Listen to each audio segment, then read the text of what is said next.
I want to welcome Miss Tiffany Knight to my show. She's the founder and director of In the Meantime. Tiffany, can you tell the viewers a little bit about yourself and where you're from? Yes, thank you. Again, my name is Tiffany Knight, and I was born and raised in Pittsburgh, Pennsylvania. Okay. Go Steelers. And I then moved to Cleveland, Ohio, where I spent most of my life in Cleveland, Ohio. Okay. I am as mentioned, the founder and director of In the Meantime, a transitional recovery residence for women battling substance abuse. Okay. And what brought you down south to South Carolina? I originally was in Ohio, and I just got to a point where I needed something different, new environment, and my grandmother wanted to move as well. Okay. So we decided to move here to South Carolina. Well, actually originally Charlotte. Okay. My cousins were here, and they had been here for a while, and they said, come on and give it a try. So I'm a risk taker, and I came and gave it a try. And then my grandmother moved here as well. And how long have you been here? What year did you? We moved here in 2009. 2009, okay. Yes. Okay, yes. Gotcha. So you've adopted some of the Southern culture and hospitality. Yes, that was interesting. Coming from Midwest, and I remember my first visit, and I was getting gas, and people were like, "Hi," and I'm like, "Hi," and I was baffled because everyone was so friendly, right? And so that was a good start for me. I knew I was in the right place.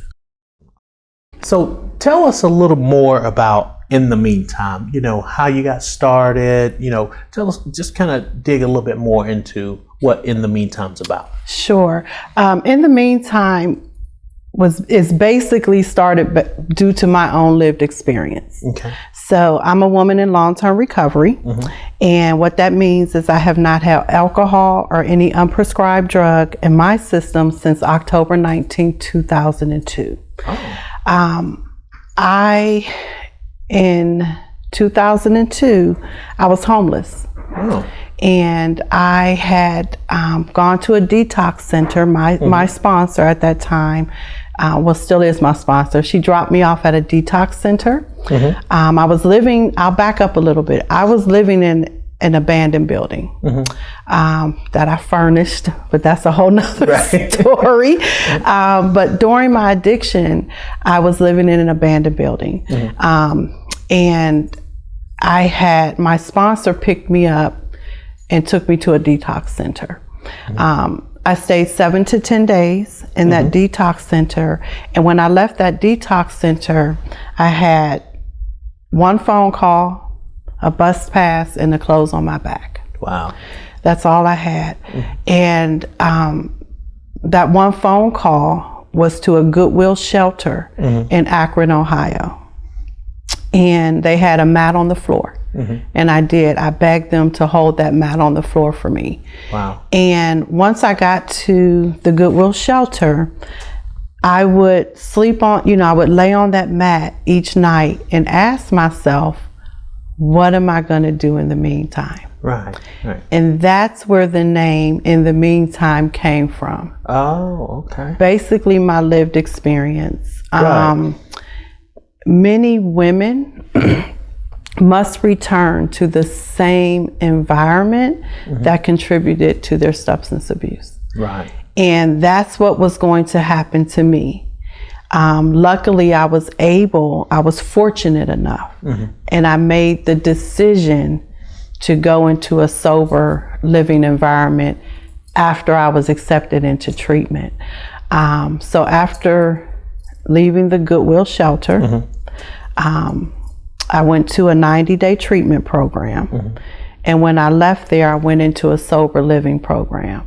And I always said, I would like to open my own. And again, it was just a dream of mine. And I always said, I'm going to name it In the Meantime. And that's how In the Meantime came about through my own experience. And what year did you say you started In the Meantime? In the Meantime was started, we actually received our 501c3 in 2018.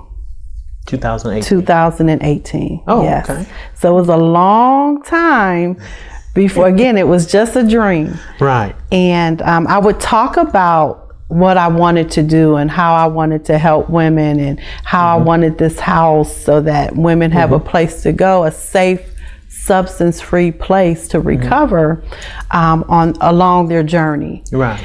And one day in 2018, my cousin, who is also my co-chair, my VP, she said, well, do you have a strategic plan? And a strategic what?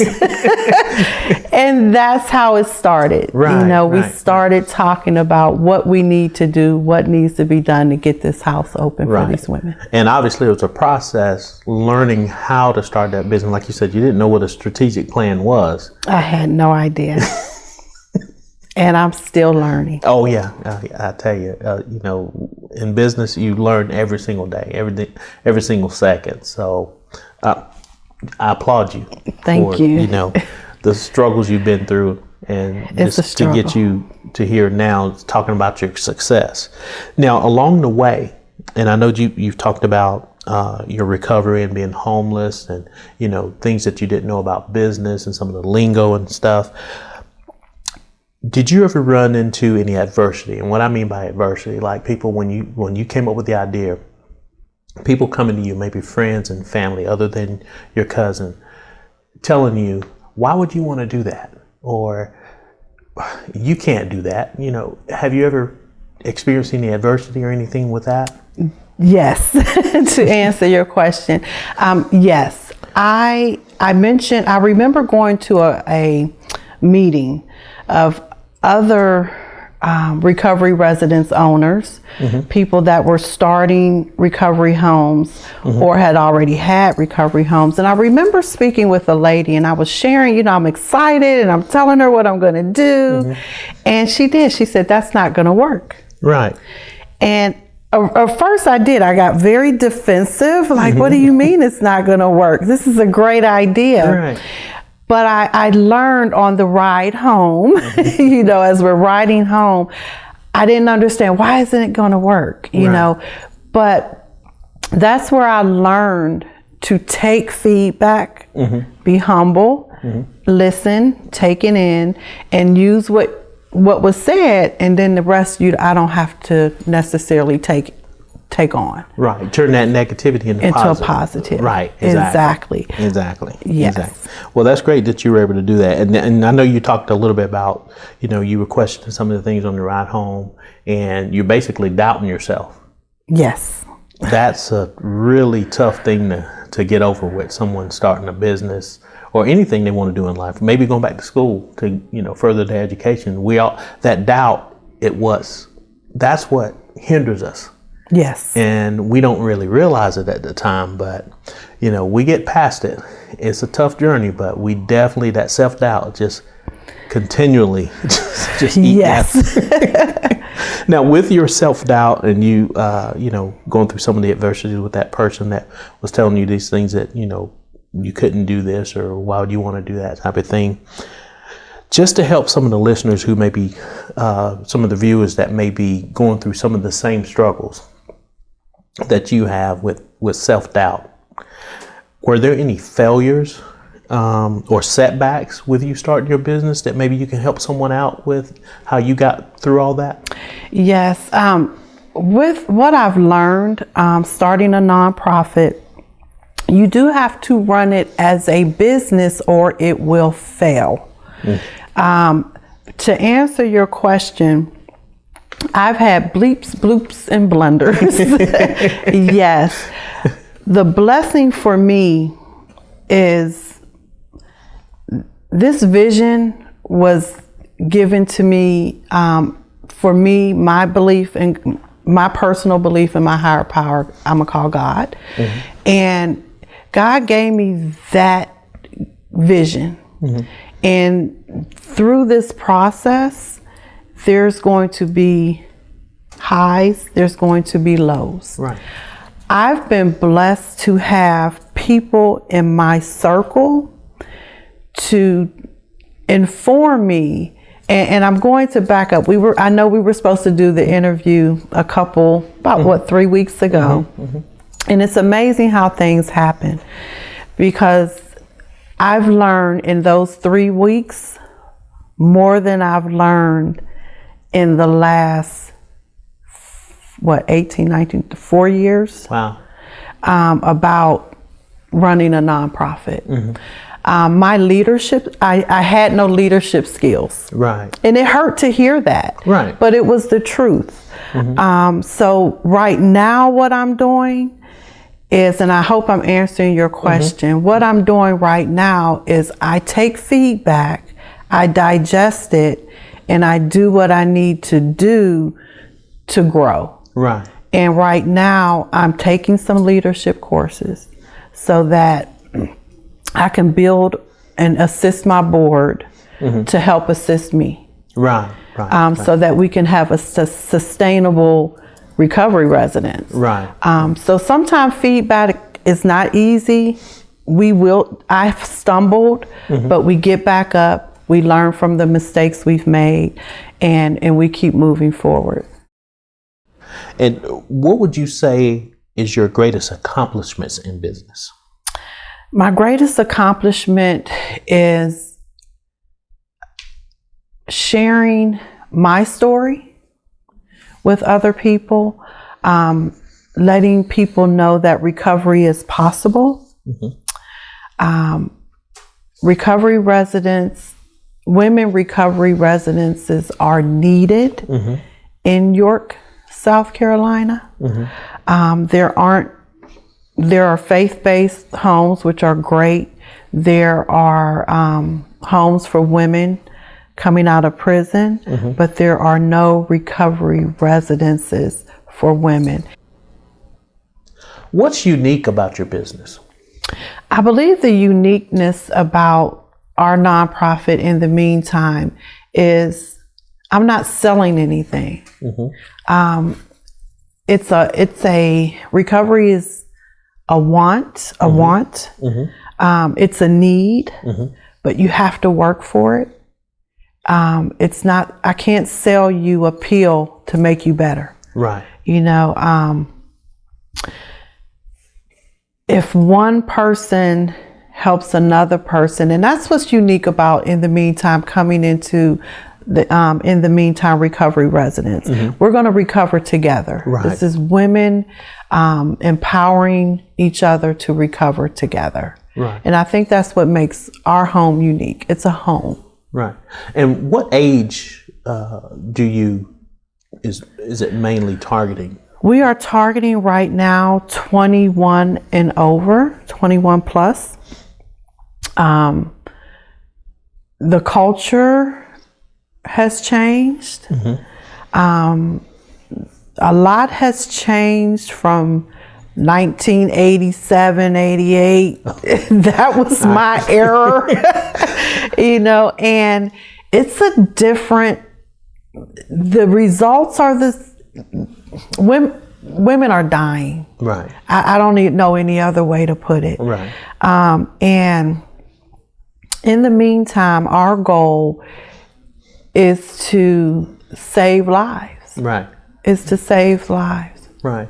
Right. And I know you've heard or seen all kind of depressing stories. Yes. Since you've started this, and I'm sure you've seen and heard them even before when you were homeless. Yes. You lived it. I lived it. You know, that's accomplishment within itself. You know, obviously you're living it, you're going through it, and then you get this inspiration to start this business. And, you know, like I said earlier in the interview, you know, definitely applaud you. Thank you. From, you know, coming from where you were to where you are now. Yes. You know, that's definitely a great accomplishment. moving forward with your business, when things come about in a positive manner, as far as you generating new ideas, how do you generate any new ideas for your business, or is there a chance to come up with any new ideas for your business to help it grow? What we've learned within the meantime is you have to pretty much stick with what works, especially in recovery. But there are different pathways to recovery. So what might work for one person may not work for the other. Right. So we have to always look at what's going on, what new drug is out, what new resources are available, what programs can we collaborate with. So we're always coming up with new ideas to help the women that will walk through in the meantime. Right. We're not open yet. And that's the thing with a nonprofit, probably different from a corporate business, right, is we have to raise funds to open these doors.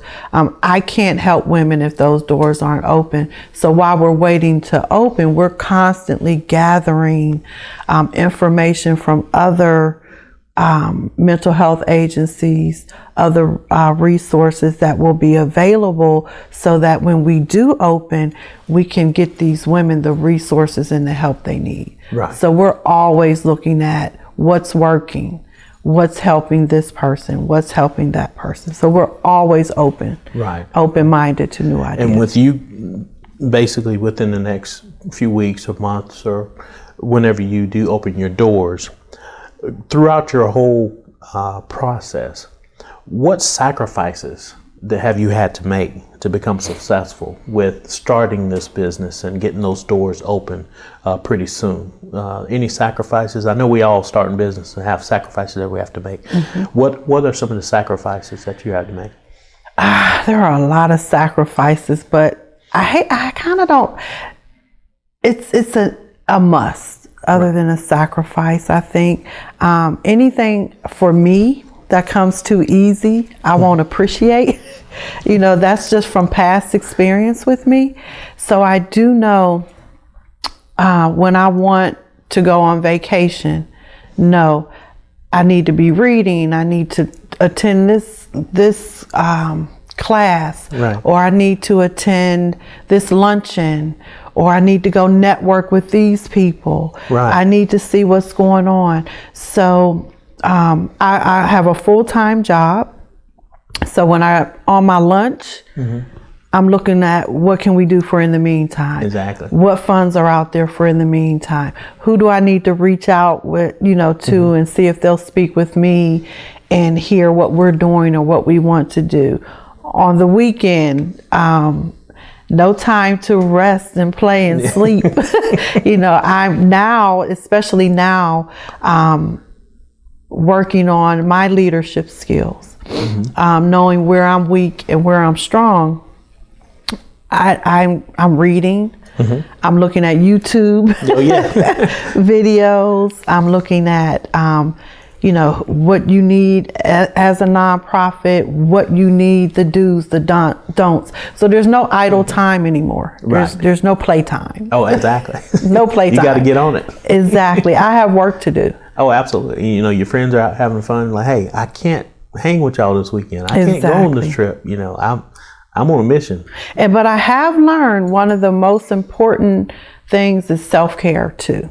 Absolutely. So I have learned that it's okay for me to go with a friend on a Saturday for a couple hours to regroup and revitalize myself, Right. So I've learned that too. But I've also learned there's a lot of work to be done. Absolutely. And like you said, a lot of times it just cuts down to those 2 or 3 hours that you get out of the week. But hey, you got to get back into it. Exactly. And sometimes people don't understand that, and sometimes we all don't have it, but sometimes people do run into that starting a business. They have friends that just want to keep them where they're at. or keep them down, or we talked about adversities earlier. You don't have to do that. Come on, go with us. And they by the time you know it, you done spent about 10, 12 hours with them, and you could have been working on your business, building that business. Exactly. And, it hurts you, but that's just part of the game. I guess. Learn. And I have some really good people in my life that believe in the mission of In the Meantime, believe in the vision of In the Meantime. And they tell me, you don't have time to hang out or sleep or watch TV. You have work to do. And as I mentioned before, we were going to do this interview about 3 or 4 weeks ago. And in that time, I try to be transparent and honest.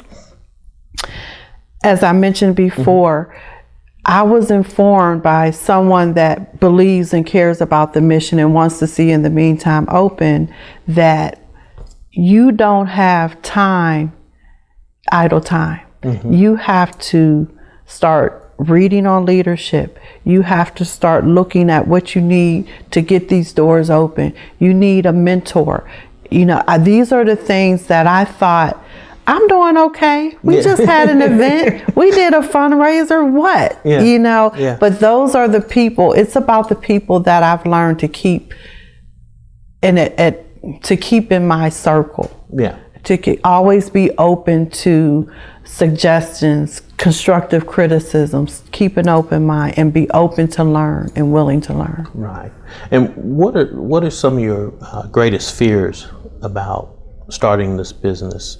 And how do you manage that fear, if you have any at all? Oh yeah, I have. One of my biggest fears is, will I be able to give the women what they need? Am I able? I know I can't save anyone, but I want to make sure that I give each woman that steps into In the Meantime every opportunity that they deserve on their journey to recovery, because recovery is possible. It is possible. And you hear people say, oh, just pick yourself up, just stop. But there's other obstacles that may be in the way. Right. And In the Meantime wants to take those other obstacles, move them out the way for you, give you a safe place to start moving toward your journey of recovery. Right. So my biggest fear is, will I have everything they need? That's my biggest fear. Absolutely. Everybody's not going to make it. I've heard of women overdosing. That's a fear. What didn't I do? Did I do enough? Right. How do I avoid this happening? So there are many fears. I think I'd be unrealistic to not have any fears. Right.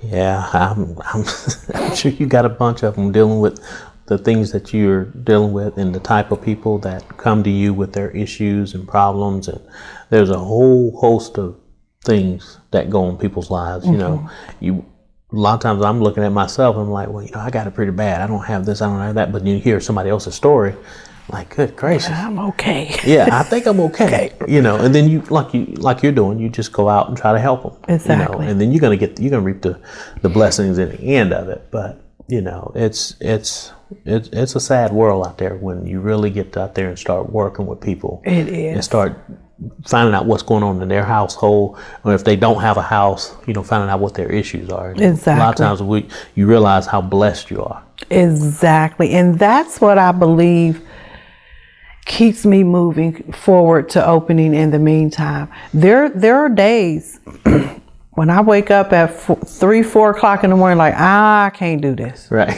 This is too much. And then I have to remember, someone needs what you're offering. Right. So you can't stop now. Absolutely. Can't stop now. Absolutely. And throughout your successes with this business, getting it started and opening, who do you attribute to your success in getting everything started and running? First and foremost, God of my understanding. For whatever reason, I've been, and I know you're a police officer, so you've seen a lot that happens out there. I've been shot at. I've sat in drug houses, people playing Russian roulette. I've been with the shooters. I've been with shot at. And for whatever reason, my purpose is to open this house. I've smoked things I didn't know what I was smoking. I've drank things I didn't know I was drinking to get high. Right. And a friend of mine may have overdosed, or a friend of mine may have gone to jail. I left out the house 10 minutes before it got raided. I look back at why didn't that happen to me? There's this is my purpose. I truly believe this is my calling, to open in the meantime, to help other women. I attribute my family, my mother, for never giving up on me. She let go she's like, I can't do this. Right. She let go, but she's always been there. As I started getting better, she was right there by my side. And sometimes it takes that for a family member or somebody to say, look, I can't you got to do it. step back.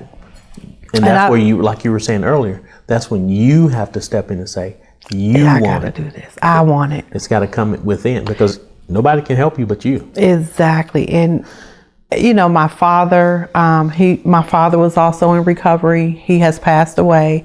My grandmother, I have a village. I have a village of people that believe in me, in this mission, in the vision of In the Meantime. And they don't let me quit. Good. They don't let me quit. Well, you have the makings for a book. And whether you have written one or not, I don't know. But I want to throw that plug in there. So if you have not written a book, if you wrote a book about yourself and experience, what would you name it and why? Diamond in the rough. And it almost brings tears in my eyes, because I'm a diamond in the rough. There's qualities that are great qualities inside of me. Hidden talents that are inside of me. They're just waiting to come out. Right. I just need a little polishing. Right. I need a mentor. Right. I need those people to say, yes, you can do this. Let's work on this. Let's work on that. I'm a little diamond in the rough. I'm coming. Absolutely. I'm coming. Absolutely. I got a little work to do, but I'm coming. Hey, I tell you, you're doing real good to me. Thank you. Because, I look back, and a lot of people I meet, they're like, you used to do drugs? Clean up well. But I was that rough, ragged looking, dirty person on the street. And somebody gave me a chance and took the time to say, no, we're going to get you together. Right. And luckily, thank God, I was ready. Right. I was ready. Absolutely. A little diamond in the rough. There you go. Well, listen, Tiffany, I want to thank you so much for allowing me to come here to interview you about your business. I know your story is going to help a lot of people. And a lot of times when I do these interviews, I pretty much say the same thing to everybody that gives me a good success story. And yours definitely a success story from where you came from to where you are now. And like I said earlier, or just a few seconds ago, it's definitely going to help a lot of people that are struggling with whatever they're struggling with. They have someone to turn to here locally in Rock Hill. And it's just going to open a lot of doors for people. Just hearing your story, pushing them and getting them, from where they are to where they want to be. So again, thank you so much. And I want to put this plug in there about how you market yourself or advertise your business. How can we get that word out to more people on how you do that? Thank you for that opportunity. We do have a website. It is www.itmmotivational.com. recoveryresidence.org. There is a brief piece of my story. We recently have been blessed to have a home to be sold to us. We need $75,000 to purchase that home so that we can start helping these women in York County. So feel free to go on the website, take a look at what we'll be doing.